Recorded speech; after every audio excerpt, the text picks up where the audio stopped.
This is a framing fast take about curiosity. Are all questions good questions, or are some more useful than others?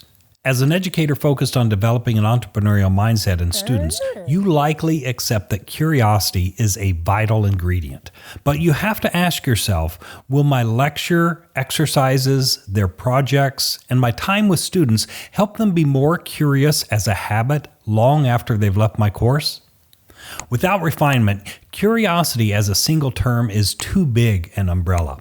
We know it's an element of human virtue, neurologically connected to our shared and individual futures. We read theories suggesting different types.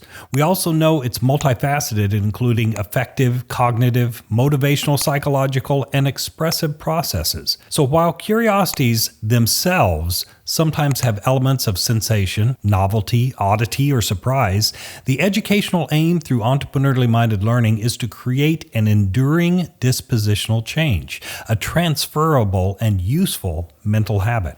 Your own instincts might be tickling this question. Can I even teach curiosity itself?